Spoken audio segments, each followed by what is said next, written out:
आदाब, नमस्कार। आप देख रहे हैं INN चैनल। मैं हूं शेख अहमद अली। इस न्यूज बुलेटिन में आइए नजर डालते हैं दिन भर की बड़ी खबरों पर। वजीर आजम नरेंद्र मोदी की अपील पर आज मुल्क गिर सतह पर कोरोना वायरस से बचने के खुद मुदाफियती इकदाम। जनता कर्फ्यू के दौरान लोग घरों तक ही महदूद रहे। नकलो हमल का सिलसिला भी लाजमी खिदमात तक महदूद रहा। वजीर आजम नरेंद्र मोदी ने 2 रोज कबल कौम से अपने खिताब में आवाम से 22 मार्च को सुबह 7 बजे से 9 बजे तक अपने घरों तक महदूद रहने की अपील की थी, ताकि मुल्क को किसी भी मुमकिना अंदेशे से बचाने के इरादे को तक़वियत मिले। लोगों ने जनता कर्फ्यू को मुकम्मल तौर पर नाफिज करने में कोई कसर नहीं उठा रखी।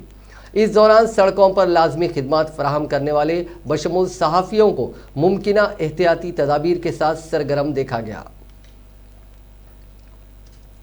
कोरोना वायरस पर काबू पाने के लिए चीफ मिनिस्टर चंद्रशेखर राव की जानिब से की गई 24 घंटे की जनता कर्फ्यू की अपील का काफ़ी बेहतर रद्द-ए-अमल सामने आया, क्योंकि रियासती दारुल हुकूमत हैदराबाद के साथ साथ अजला में भी उसका असर देखा गया। सड़कें सुनसान नजर आईं, तिजारती इदारे बंद रहे और माहौल अमलन कर्फ्यू जैसा नजर आया, क्योंकि अवाम ने घरों तक ही महदूद रहने को तरजीह दी। कई मकामात पर पुलिस मुलाजिमीन ने सड़क पर ठहरे अफराद को घरों को वापस भेज दिया।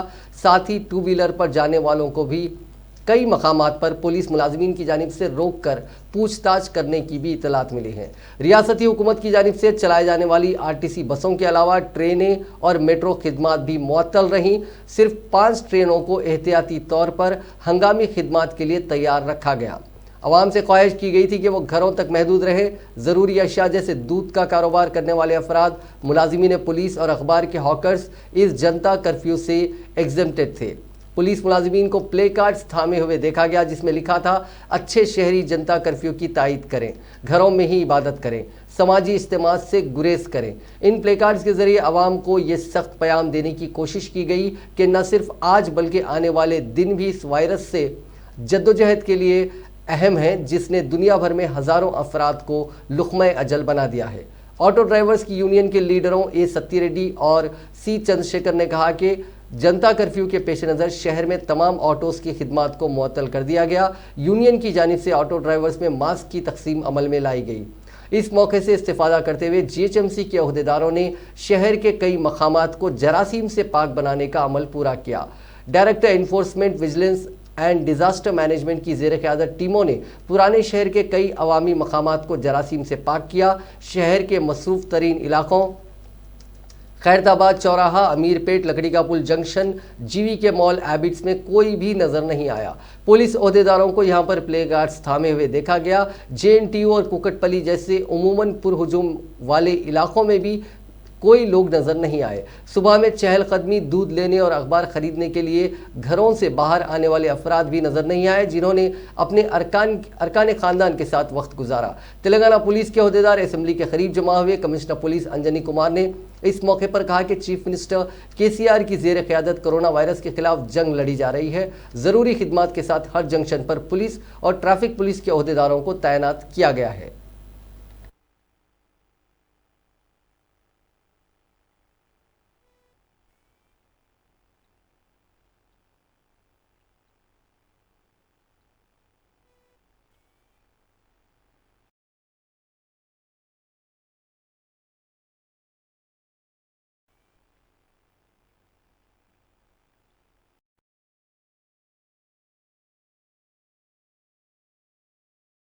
सेवन के तहत ये फैसला किया है और पहले ही इस सिलसिले में नोटिफिकेशन जारी कर दिया गया है। उन्होंने कहा कि तमाम बैनुल अक़वामी फ़्लाइट्स की मुअत्तली के बाद समंदरी रास्ते से भी कोई मुल्क में दाखिल नहीं हो रहा है। इस तरह इन्फेक्शन के यहाँ आने का ख़तरा कम हो गया है। ताहम आवाम से इस वायरस को फैलने से रोकने की ज़रूरत है, क्योंकि पहले ही बैरूनी ममालिक से कई अफराद तेलंगाना पहुँच चुके हैं, जिनमें कई अफराद को कोरोना वायरस से मुतासिर पाए गए हैं। इन मुतासरीन के जरिए रियासत के सेहतमंद अफराद को मुतासिर होने से बचाने के लिए 1 हफ्ते तक तेलंगाना को बंद कर देने का फैसला किया गया है। यह फैसला आवाम की सेहत और रियासत के मफाद के लिए किया गया है। चीफ मिनिस्टर ने कहा कि बंद में तमाम दुकानात और तालीमी इदारे, सरकारी दफातर शामिल रहेंगे। इस सिलसिले में चीफ सेक्रेटरी की जानिब से सरकारी अहकाम जारी किए जाएंगे, जिसमें हर चीज़ की वजाहत की जाएगी। उन्होंने कहा कि ज़रूरी खिदमात जैसे दूध, LPG और तरकारियों को एग्जेम्प्टेड रखा गया है। ताहम हर खानदान के एक फर्द को ही दुकान पर जाने की इजाज़त रहेगी।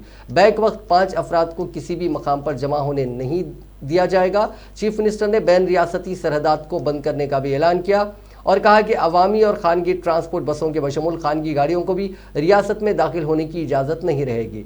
सिर्फ ज़रूरी अशिया जैसे दूध और तरकारी की लारियों को रियासत में दाखिल होने की इजाज़त दी जाएगी। उन्होंने कहा कि वज़ीर आज़म नरेंद्र मोदी की अपील पर जनता कर्फ्यू में रियासत के अवाम ने हिस्सा लेते हुए मुल्क के लिए एक मॉडल पेश किया।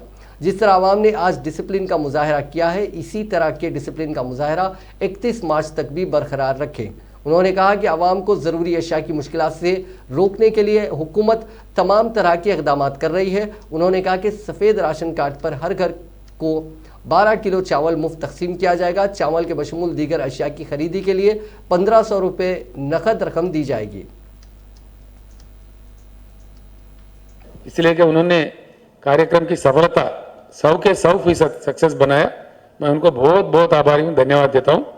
इसी प्रकार से आज से हमारे को इंटरनेशनल फ्लाइट्स बंद हो गए, पूरे पोर्ट्स भी क्लोज हो गए। इंटरनेशनली आने वाले यात्री अब हमारे राज्य में नहीं आएंगे, तो हम उससे बच गए, वो पीड़ा से हम आज बच गए। अब अंदर जो है, जो आए हुए लोग हैं, उनसे हमको बचा लेना है, ये बीमारी ना फैले, ये कदम सरकार ले रही है। इसीलिए 31 मार्च तक इस लॉकआउट को पूरे राज्य भर में हम लोग एक्सटेंड कर रहे हैं। आज जिस प्रकार से जनता ने सहयोग दिया है, नियंत्रण किया है, अपने आप को निमंत्रण में रखा है, घर को सीमित किया है, इसी प्रकार से एक और हफ्ता आप घर में ही सीमित रहे। 5 लोगों से ज़्यादा बाहर नहीं आ सकते। सुविधाओं के लिए जो देना चाहिए वो पूरे बंदोबस्त हमारे सरकार की तरफ से पूरी उपलब्धियां होंगे। एसेंशियल कमोडिटीज भी, हेल्थ सर्विसेज भी, इमरजेंसी सर्विसेज भी, जो कुछ भी चाहिए वो पूरे आपके पास आएंगे। आपको कोई चिंता करने की जरूरत नहीं है। गरीब जनता के लिए जो हमारे पास 87 लाख के ऊपर वाइट रेशन कार्ड है, उनके सुविधा के लिए एक 12 किलो चावल और एक 1500 रुपये एक महीने का रेशन जो है उनको फ्री में मुफ्त में दिया जा रहा है। वैसे सभी लोगों को कुछ ही दिनों में, अगला 2-4 दिनों में, 5 दिन के अंदर सभी को पहुंचा दिया जाएगा। जो डीलर व्यवस्था है हमारा, पक्का व्यवस्था है, पीडीएस व्यवस्था, उस व्यवस्था के जरिए पहुंचाएंगे। जहां जरूरत पड़ता है अर्बन एरियाज में, वहां थोड़ा जीएचएमसी से या बल्दिया से भी हम सहयोग लेंगे। किसी भी एक प्रकार से ये पूरा उनके हाथ पहुंचा देंगे। उनके एड्रेसेस, पूरे रेशन कार्ड का पूरा हमारे पास डिटेल है, लिहाजा उन तक वो पहुंचा देंगे। इस फैसिलिटी को ले लेके पब्लिक घर को सीमित रहे और अपने आप को बचा ले, समाज को भी बचाए। धन्यवाद। मरकजी वजीर दाखिला अमित शाह ने तेलंगाना में जनता कर्फ्यू प्रोग्राम के उम्दा निफाज पर वजीर आला चंद्रशेखर राव को मुबारकबाद पेश की। इस मौके पर वजीर आला से फ़ोन पर बात करते हुए मरकजी वजीर दाखिला ने तेलंगाना की आवाम के जज्बे को सराहते हुए सरकारी मिशनरी की जानिब से इस कर्फ्यू के निफाज के सिलसिले में किए गए इक़दाम की भी सताइश की। मरकजी वजीर दाखिला ने मजीद कहा कि रियासत तेलंगाना जनता कर्फ्यू के निफाज के सिलसिले में मुल्क भर में सबसे आगे रहा है। मुल्क भर में आज जनता कर्फ्यू रहा। लोग अपने घरों में बंद रहे और हुकूमत के अहकामात पर बड़े ही अदब से अमल किया। कुछ लोग जिन्होंने बाहर निकलने की कोशिश की, उन्हें पुलिस ने समझा बुझाकर वापस भेज दिया। आज दिन भर शहर की सड़कें सुनसान रही और सभी इदारे बंद रहे। तेलंगाना हुकूमत ने लॉकडाउन की मियाद को बढ़ाकर 31 मार्च कर दिया। यानी ऐसा ही मंजर अब 31 मार्च तक हर रोज़ देखने को मिलेगा। कोरोना वायरस के खिलाफ जंग ज़रूरी है और जब जंग लड़ी जाती है तो कई कुर्बानियाँ देनी पड़ती है, लेकिन कहीं ऐसा तो नहीं है कि हम एक जंग जीतने के लिए दूसरे महाजों पर शिकस्त खा रहे हैं। समाज में सिर्फ वो लोग ही नहीं हैं जिनके पास अपना मकान है, चाहे वो ज़ाती हो या किराए का। हज़ारों ऐसे अफराद हैं जो सड़कों पर अपनी ज़िंदगी गुजारने पर मजबूर हैं। इस लॉकडाउन में वो क्या करेंगे, क्या खाएंगे, कोई नहीं जानता। हुकूमत ने वाइट राशन कार्ड होल्डर्स को 12 किलो चावल और 1500 रुपये देने का ऐलान किया, लेकिन लाखों ऐसे गरीब भी हैं जिनके पास राशन कार्ड नहीं है या फिर सफ़ेद राशन कार्ड नहीं है। अगले एक हफ्ते उन गरीब ख़ानदानों का क्या होगा, कोई नहीं जानता। हैदराबाद में हज़ारों ऐसे अफराद हैं जो ठेला बंदी लगाते हैं या मजदूरी करते हैं। जिस दिन काम मिला वो और उनका ख़ानदान उस दिन 2 वक्त की रोटी खा सकते हैं, लेकिन लॉकडाउन के दौरान वो कैसे जिएंगे, कोई नहीं जानता। ऑटो रिक्शा और कैब ड्राइवर्स की भी माशी हालत ठीक नहीं है। उनमें से ज़्यादातर की हैसियत ऐसी नहीं है कि वो एक हफ्ते का राशन स्टॉक कर सकें। अगले एक हफ्ते तक जब रोज़ाना पैसे नहीं आएंगे तो फिर ये ऑटो और कैब ड्राइवर्स की ज़िंदगी कैसे गुजरेगी, कोई नहीं जानता। कोरोना वायरस से इंडिया में अब तक 7 लोगों की मौत हो चुकी है और 345 मुतासिर हैं। इस पर फौरी काबू पाना ज़रूरी है। जनता कर्फ्यू को लेकर हुकूमत और अवाम के हर तबके ने जो जज्बा दिखाया उसे लाखों सलाम। काश हम ऐसा ही जज्बा दीगर मसाइल को हल करने के लिए भी दिखा पाते। अपने मुल्क में हर साल 14 लाख बच्चे अपनी 5वीं सालगिरह से पहले ही मर जाते हैं। वजह है निमोनिया, मलेरिया और डायरिया और क्रॉनिक माल न्यूट्रिशन। करीब 20 करोड़ हिंदुस्तानी, जिनमें 6 करोड़ बच्चे भी शामिल हैं, उन्हें हर रोज़ ठीक से खाना नहीं मिलता। 78 लाख इन्फेंट्स यानी शीरख्वार बच्चों का पैदाइश के वक्त वजन 2.5 किलो से भी कम होता है, क्योंकि उनकी मां को प्रेगनेंसी के दौरान सही ग़िज़ा नहीं मिल पाई। मुल्क में 27 लाख अफराद HIV वायरस से मुतासिर हैं, जिनमें 2,20,000 बच्चे भी शामिल हैं। हमने आज जितना जोश का मुजाहरा किया, काश हम इसी जोश को दीगर मसाइल के हल करने में भी लगा दें तो अपना मुल्क फिर से सोने की चिड़िया बन सकता है। दुनिया में कोरोना वायरस थमने का नाम नहीं ले रहा है। इतवार दोपहर तक 188 ममालिक इससे मुतासिर हो चुके हैं। इस दौरान जुमला 3,16,029 मामले सामने आए, 13,597 लोगों की मौत हो गई। राहत की इकलौती बात यह है कि इसी दौरान 95,892 मरीज सेहतमंद भी हुए। स्पेन में बीते 24 घंटों में 344 तो ईरान में 129 लोगों की मौत हो गई। मुल्क में कोरोना वायरस की हालत तशवीशनाक बनी हुई है। पहली बार एक दिन में 3 मौतों का मामला सामने आया है। मुंबई में हफ्ते की रात 63 साल के एक मरीज की मौत हो गई। उन्हें डायबिटीज़, हाई ब्लड प्रेशर और दिल की बीमारी थी। हफ्ते की रात ही पटना में 38 साल के सैफ अली की मौत हो गई। मुंगेर का रहने वाला सैफ हाल ही में खतर से आया था। 20 मार्च को एम्स में भर्ती हुआ था। सैफ डायबिटीज़ का मरीज था, उसकी किडनी भी खराब थी। 60 साल से कम उम्र में मौत का ये पहला मामला है। इतवार को गुजरात के सूरत में 66 साल के बुजुर्ग की मौत हो गई। वो अस्थमा के मरीज थे और दोनों किडनी फेल हो गई थी। मुल्क में अब तक कोरोना वायरस से मरने वालों की तादाद 7 हो गई है, जबकि मुतासरीन की तादाद अब बढ़कर 349 हो चुकी है। मुल्क की 23 रियासतों में कोरोना वायरस पहुंच चुका है। सबसे ज़्यादा 74 मामले महाराष्ट्र में सामने आए हैं। सिर्फ झारखंड, सिक्किम, अरुणाचल, असम, मेघालय, नागालैंड, मणिपुर, त्रिपुरा, मिजोरम में अभी कोरोना वायरस का मामला सामने नहीं आया है। कोरोना के 90% मरीज अस्पताल में भर्ती हैं। सिर्फ 7% मामलों में रिकवरी हुई है। हिंदुस्तान धीरे धीरे लॉकडाउन की तरफ बढ़ रहा है। अब तक 14 रियासतों के 287 शहरों में पूरी तरह लॉकडाउन है और 50 करोड़ से ज़्यादा आबादी अपने घरों में बंद है। कोरोना वायरस के खतरे के पेश नज़र कौमी राजधानी दिल्ली में इतवार की रात 9 बजे से 31 मार्च रात 12 बजे तक सेक्शन 144 नाफिज कर दी गई है और वज़ीर आला अरविंद केजरीवाल ने दिल्ली के तमाम अजला में लॉकडाउन का ऐलान कर दिया है। वज़ीर आला अरविंद केजरीवाल ने ऐलान किया कि कल यानी 23 मार्च से 31 मार्च तक दिल्ली में लॉकडाउन रहेगा। इस दौरान पब्लिक ट्रांसपोर्ट बंद रहेगा और सिर्फ 25% DTC बसेस चलेंगी। ये बसें भी ज़रूरी खिदमत अंजाम देने वाले अफराद के लिए ही चलाई जाएंगी। कल सुबह 6 बजे से दिल्ली के अंदर लॉकडाउन किया जाए और ये 31 मार्च की रात को 12 बजे तक लॉकडाउन जारी रहेगा। इस लॉकडाउन के तहत क्या क्या होगा और क्या क्या चीज़ें सस्पेंड होंगी और क्या क्या चीज़ें लागू रहेंगी, मैं आपको बता देता हूँ। इस लॉकडाउन के तहत कोई भी पब्लिक ट्रांसपोर्ट सर्विस अलाउ नहीं की जाएगी। इसमें प्राइवेट बसें, taxi, auto rickshaw, rickshaw, e rickshaw ये अलाउ नहीं की जाएंगी, ये बंद होंगी। DTC की बसें 25% चलेंगी। दिल्ली के सारे शॉप्स, बाज़ार, commercial establishment, factory, workshop, office, godown, weekly बाज़ार ये सब बंद रहेंगे। दिल्ली से सटे हुए सारे स्टेट्स के साथ जो दिल्ली के बॉर्डर्स हैं, ये बॉर्डर्स सील कर दिए जाएंगे, एक्सेप्ट जो एसेंशियल आइटम्स आने हैं। मान लीजिए पड़ोसी राज्य से। वज़ीर आज़म नरेंद्र मोदी की अपील पर इतवार को पूरे पूरा मुल्क थम गया। कोरोना वायरस के खिलाफ लड़ाई में हर इंसान ने अपना किरदार निभाया। जैसे ही शाम के 5 बजे पूरे मुल्क में एक तस्वीर सामने आई। तस्वीर हौसले की थी, तस्वीर मजबूत इरादे की थी कि कोरोना को हराकर ही मानेंगे। 5 बजे 5 मिनट तक लगभग पूरे मुल्क ने ताली, शंख और थालियां बजाई। मुल्क ने उन डॉक्टरों, नर्सों और इमरजेंसी सर्विसेज में लगे स्टाफ का शुक्रिया अदा किया जो कोरोना के खिलाफ लड़ाई में अपनी जान की भी परवाह नहीं कर रहे हैं। तेलंगाना में चीफ मिनिस्टर चंद्रशेखर राव ने भी अपने काबिनी रुफ़ा के साथ ताली मारी। उन्होंने इतवार की शाम अपनी अहलिया के अलावा वुज़रा केटीआर, महमूद अली, श्रीनिवास यादव, मल्ला रेड्डी, ईटला राजेंद्र, रुकने पार्लियामेंट संतोष कुमार, अरकान असेंबली, अवामी नुमाइंदों और आला ओहदेदारों के साथ ताली मारी।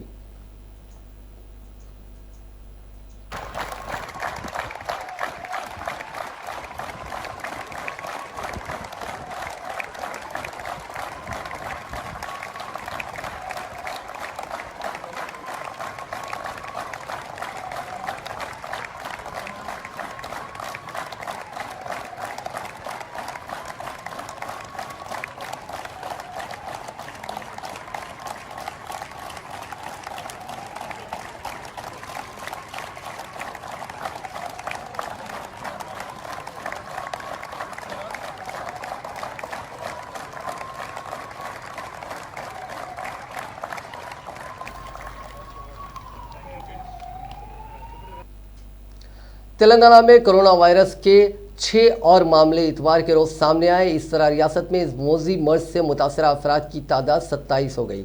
इस दौरान महकमे सेहत आमा व ख़ानदानी बहबूद की जानिब से जारी करदा बुलेटिन में कहा गया कि तेलंगाना हुकूमत ने इस मर्ज को फैलने से रोकने मुमकिना तौर पर रोकने के लिए निगरानी और एहतियाती इक़दामात में शिद्दत पैदा कर दी है। डायरेक्टर सेहत आमा व ख़ानदानी बहबूद ने कहा कि कोरोना वायरस से मुस्बित पाए गए नौजवान की हालत मुस्तहकम है और वो ज़ेर इलाज है। उन्होंने कहा कि चीफ मिनिस्टर चंद्रशेखर राव ने आवाम से अपील की है कि वो घरों तक महदूद रहें और बाहर आने से गुरेज करें ताकि इस वायरस को फैलने से रोका जा सके। आंध्र प्रदेश में कोरोना वायरस के केसेस बढ़कर 5 हो गए हैं क्योंकि गुज़िश्ता 48 घंटों के दौरान मशरकी और मगरबी गोदावरी अजला में 2 अफराद उससे मुस्बित पाए गए। यहाँ जारी करदा सरकारी बयान में कहा गया कि 160 नमूनों की जांच की गई है जिनमें 5 अफराद को कोरोना वायरस हुआ है। 25 केसेस के नताइज का इंतजार है। ओहदेदारों ने अपने बयान में ये बात बताई। एक 27 साल नौजवान जो इटली से वापस हुआ था, नेल्लूर जिले में कोरोना वायरस से मुस्बित पाया गया। एक 24 साल शख्स जो बर्तानिया से वापस हुआ था वो भी मुस्बित पाया गया। ओंगोल में एक 65 साल शख्स जो सऊदी अरब से वापस हुआ था, विशाखापट्टनम में कोरोना वायरस से मुस्बित पाया गया। राजमंड्री में एक 22 साल शख्स जो लंदन से वापस हुआ था मुस्बित पाया गया, जबकि एक और 24 साल नौजवान जो पेरिस से यहाँ पहुंचा था, विजयवाड़ा में कोरोना वायरस से मुस्बित पाया गया। सरकारी ज़राए ने कहा कि वन टाउन इलाके में 500 मकानात का सर्वे किया गया जहां एक शख्स कोरोना वायरस से मुतासिर पाया गया था। इस तरह कोरोना वायरस के केसेस की तादाद बढ़कर 5 हो गई। सरकारी मिशनरी तमाम 13 अजला में चौकस हो गई है। एयरपोर्ट के अलावा विशाखापट्टनम की बंदरगाह पर मुलाजिमीन की जाँच की जा रही है। बंदरगाह पर 11,640 मुसाफिरीन और अरकान अमला की जाँच की गई। सरकारी ज़राए ने कहा कि हुकूमत दीगर रियासतों से वापस होने वाले अफराद की जामे अंदाज में जाँच कर रही है।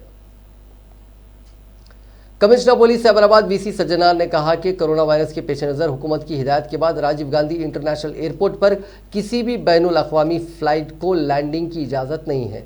उन्होंने कहा कि सिर्फ घरेलू तैयारी ही जारी हैं। उन्होंने कहा कि हंगामी सूरत हाल पर ही लोग मकामी फ़्लाइट से आएँ। घरों में अलग थलग रहने की हिदायत वाले अफराद से सज्जनार ने ख्वाहिश की कि वो अपने घरों से ना निकलें। अंदरून 14 दिन अपने डॉक्टर से मशवरा करें। अगर आप नकलो हरकत करें तो इसमें आपके ख़ानदान और जिनसे आपने मुलाकात की है उनके लिए भी ख़तरा हो सकता है। उन्होंने कहा कि IT कॉरिडोर की सरगर्मियां बंद हो गई हैं और मुलाजमीन को घर से काम करने का इख्तियार दिया गया है। सज्जनार ने आवाम से अपील की कि वो कोरोना वायरस के खिलाफ लड़ाई के लिए पुलिस के साथ ताउन करें और समाजी इज्तिमात यानी सोशल गैदरिंग से गुरेज करें। అయిపోయినాం ఇంకా కొన్ని డొమెస్టిక్ ఫ్లైట్స్ తిరుగుతున్నాం అది కూడా ప్యాసింజర్స్ చాలా తక్కువ ఉన్నారు వాళ్ళు కూడా ఎమర్జెన్సీ ఉన్న వాళ్ళే వస్తున్నారు ఎటువంటి ఇబ్బంది లేదు దాదాపు అక్కడ విదేశీ విమాన తగ్గించడం బంద్ కావడంతో విదేశీ ప్రయాణం కూడా బంద్ అయిపోయింది ఐటీ కారిడార్ బాగుంది అన్ని చోట్ల కూడా అందరు కూడా స్వచ్ఛంగా ఐటీ ఇండస్ట్రీస్ అందరు కూడా బంద్ చేసేశారు ఎక్సెప్ట్ కొన్ని చోట్ల అది కూడా ఎమర్జెన్సీ సర్వీసెస్ అంటే ముఖ్యంగా మన హైదరాబాదు ఐటీ ఇండస్ట్రీ చాలా ప్రపంచవ్యాప్తంగా బాగా ఇంపార్టెంట్ భూమిక పోషిస్తుంది. ఎందుకంటే ఇంపార్టెంట్ బ్యాంకింగ్, ఫైనాన్షియల్ సర్వీసెస్ కావాల్సిన back end operations, critical operations మన హైదరాబాద్ నుంచి నడుస్తుంది. సో హైదరాబాద్ నుంచి నడుస్తున్న సందర్భంగా కొన్ని పర్సన్లు వాళ్ళు వచ్చి అక్కడ క్రిటికల్ ఆపరేషన్స్ని చూసుకుంటున్నారు. అదర్వైజ్ అందరు కూడా 100% సక్సెస్ అయింది ఐటీ కారిడార్లో. सिकंदराबाद रेलवे स्टेशन में काकीनाडा भोनगी ट्रेन में कोरोना वायरस के मुश्तबा शख्स का पता चला, जिसके बाद उसको पकड़कर गांधी हॉस्पिटल मुंतकिल कर दिया गया। ये शख्स जिसके हाथ पर घर में अलग थलग रहने की मोहर यानी क्वारंटाइन की जो मोहर थी, ट्रेन की बोगी S6 में सफ़र कर रहा था। ये शख्स दुबई से शहर हैदराबाद आया था और आंध्र प्रदेश जा रहा था। ट्रेन के मुसाफिरीन ने उसके हाथ पर लगी मोहर देखी और ट्रेन को रुकवा दिया। बाद अज़ां महकमे सेहत के अहदेदारों ने उसको गांधी हॉस्पिटल मुंतकिल किया। बाद अज़ां ट्रेन को जरासीम से पाक किया गया और ट्रेन को उसकी मंजिल की सिमत जाने की इजाज़त दे दी गई। एक और वाक़े में नामपल्ली रेलवे स्टेशन में मुंबई एक्सप्रेस ट्रेन में पुलिस ने एक शख्स को पकड़ा जिसमें कोरोना वायरस की मुश्तबा अलामात थीं। यह शख्स हैदराबाद के मंगलहाट इलाके का रहने वाला था। उसको फौरी तौर पर गांधी हॉस्पिटल मुंतकिल कर दिया गया। इसी दौरान तेलंगाना के करीमनगर ज़िले में मेडिकल ऑफिसर ने एक शख्स को कोरोना वायरस की मुश्तबा अलामात के साथ पकड़ा और उसको आइसोलेशन वार्ड में दाखिल करवा दिया गया। ये शख्स इंडोनेशिया के ग्रुप के साथ था और उन बाशिंदों के मुस्बित पाए जाने के बाद से फरार हो गया था। टास्क फोर्स वेस्ट जोन की टीम ने चेहरे पर लगाए जाने वाले मास्क को जायद कीमत पर फरोख्त करने वाले एक शख्स को गिरफ्तार करते हुए उसके कब्जे से 10,000 मास्क जब्त किए। मुलजिम की शिनाख्त जियागुड़े के रहने वाले 46 साल गणेश के तौर पर की गई है। जायद रकम कमाने के लिए गैर कानूनी तरीके से उसने ये हरकत की। गणेश ने अपने भाई की मदद से ऐसे मास्क तैयार किए। वो ये काम गुज़िश्ता 20 बरसों से कर रहा था। गुज़िश्ता चंद दिनों से कोरोना वायरस के बाद मास्क की तलब में काफ़ी इजाफा हो गया, जिस पर उसने आसानी के साथ पैसे कमाने के लिए भारी कीमतों पर सर्जिकल मास्क फरोख्त करने का मंसूबा बनाया। वो हर मास्क को 20 रुपये में फ़रोख्त कर रहा था। हुकूमत ने 8 रुपये में मास्क फ़रोख्त करने का नोटिफिकेशन जारी किया है, ताहम वो ये जानते हुए भी 20 रुपये में फ़रोख्त कर रहा था। पुलिस ने उसे गिरफ्तार कर लिया और मज़ीद कार्रवाई के लिए उसे कुलसुमपुरा पुलिस के हवाले कर दिया गया। कोरोना वायरस की वबा दुनिया के 180 से ज़ायद ममालिक तक पहुँच चुकी है और अब तक 2,70,000 से ज़ायद अफराद मुतासिर और तकरीबन 11,500 अफराद हलाक हो चुके हैं। इस सूरत हाल में वेंटिलेटर्स की मांग में गैर मामूली नौइयत का इजाफा देखा जा रहा है और वेंटिलेटर्स तैयार करने वाली कंपनियों पर भी दबाव बढ़ रहा है कि वो ज़्यादा से ज़्यादा और जल्द से जल्द मज़ीद वेंटिलेटर्स बनाएं। लेकिन वेंटिलेटर्स की तैयारी के लिए जो पुर्जे और मशीनें दरकार होती हैं, उसकी ज़्यादातर सप्लाई चीन से होती है और ये वायरस सबसे पहले चीन में ही पाया गया था। लिहाजा चीन की जानिब से ये सप्लाई तकरीबन ना होने के बराबर है। यूरोपीय मुल्क इटली में कोरोना वायरस के बाद हलाकतों की मजमूई तादाद 4,000 से ज़ायद हो गई है, जो कि दुनिया में सबसे ज़्यादा है। इटली में वेंटिलेटर्स की कमी को पूरा करने के लिए मुल्क के फौजी टेक्नीशियंस की मदद ली जा रही है। उसके साथ मकामी डॉक्टर्स की टीम ने एक नया तरीक़ेकार इस्तेमाल किया, जिसके ज़रिए एक वेंटिलेटर से 2 मरीज़ों को ऑक्सीजन फराहम किया जा रहा है। बरतानिया, इटली और अमेरिका की तरह बाज़ ममालिक वेंटिलेटर्स की तैयारी में इजाफे के लिए गाड़ियां और हवाई जहाज़ बनाने वाली कंपनियों की मदद हासिल कर रहे हैं।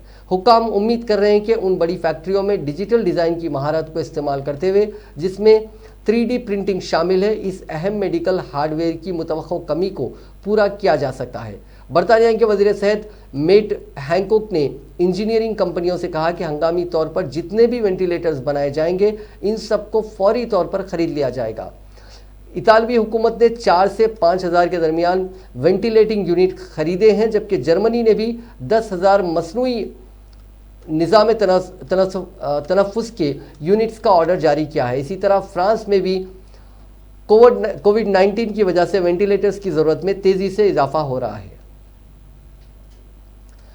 कोरोना वायरस से बचाव और इलाज को लेकर हुकूमत की तैयारियों की जानकारी देने के लिए वजारत सेहत, वजारत खारजा और Indian council of medical research के अफसरों ने आज प्रेस कॉन्फ्रेंस की। कोरोना वायरस को फैलने से रोकने के लिए अफसरों ने आइसोलेशन और क्वारंटाइन को सबसे कारगर तरीका बताया। उन्होंने कहा कि 14 दिनों के आइसोलेशन से 80% मरीज ठीक हो सकते हैं। सिर्फ 5% को ही हॉस्पिटल में भर्ती करने की ज़रूरत होगी। साथ ही लोगों से इन्फेक्शन के असर पर नज़र आने पर ही जांच कराने को कहा गया, ताकि अस्पतालों पर बेवजह बोझ ना बढ़े। आईसीएमआर के डायरेक्टर जनरल बलराम भार्गव ने कहा कि कोरोना इन्फेक्शन रोकने का सबसे अच्छा तरीका पॉजिटिव शख्स को आइसोलेट करना है। हवा से इसका इन्फेक्शन नहीं फैलेगा, यानी वायरस का फैलाव पॉजिटिव शख्स के थूक से हो रहा है। ऐसे हालात में जो लोग बाहर से आए हैं उन्हें आइसोलेट किया जाए। क्वारंटाइन भी कर रहे हैं तो उनको बिल्कुल दूर रखना है, कम से कम 1 मीटर या अलग कमरे में रहें तो बहुत ही बढ़िया रहेगा। यदि कुछ लोग बच्चे आ गए हैं, अपने घर भी चले गए हैं कुछ तो उनको अलग कमरे में रहना ज़रूरी है। दूसरी चीज़ यह है कि उनको टेस्ट करना की ज़रूरत तभी है जब उनको सिम्टम्स हों। यदि सिम्टम्स हो जाएं और टेस्ट पॉजिटिव है तब अस्पताल में भर्ती करने की ज़रूरत है। तो इसलिए इसको मद्देनज़र रखते हुए हमारे देश में हम लोग ने अस्पताल की तैयारी सारे स्टेट्स में करी है, जो कोविड के अस्पताल अलग हो जाएंगे, जिससे कि बहुत आसानी से ये समझा जाएगा कि इसमें कोविड का मरीज़ जाएगा, अन्य अस्पतालों में नहीं मिलेगा। मगर टेस्टिंग की बात पे एक बार और बताना चाहूँगा कि कई लोगों ने कहा कि भारत टेस्टिंग ज़्यादा नहीं कर रहा है और ये है, कम है। अभी भी 15 से 17 हज़ार 16-17 हज़ार हम लोगों ने टेस्ट कर रखे हैं अभी तक, और हमारे पास क्षमता है हर हफ्ते में 10,000 हर दिन 10,000 टेस्ट करने की, जिसमें मतलब है करीब 50 से 70 हज़ार टेस्ट हम हफ्ते में कर सकते हैं। तो आंकड़े मैं बताता हूँ, फ्रांस ने एक हफ्ते में 36,000 टेस्ट किए, यूके ने फ्रांस ने एक हफ्ते में 10,000 टेस्ट किए, test per week. France 10,000, UK 16,000, USA 26,000, Germany 42,000, Italy 52,000 और साउथ कोरिया में 80,000 टेस्ट हर हफ्ते किए गए हैं। भारत में इस समय जैसे कि हम लोग के पास पहले एक एनआईवी की लैब थी, अब हम लोग ने 111 लैब कर दी हैं गवर्नमेंट की। प्राइवेट लैब के लिए भी सबके लिए स्ट्रिक्ट क्राइटेरिया के हिसाब से कर दिया है कि वो लोग करते हैं। उनके पास हज़ारों में कलेक्शन सेंटर्स हैं और कई लैब 60 करीब प्राइवेट लैब आई हैं हमारे पास, रजिस्टर करते हैं, धीरे धीरे रजिस्टर। मुल्क भर में जारी जनता कर्फ्यू के दरमियान शाहीन बाग में पेट्रोल बम फेंके जाने की इतला मौसूल हुई है। ये बम शहरियत तरमीमी कानून के खिलाफ जारी मुजाहरे के मकाम के नज़दीक फेंका गया।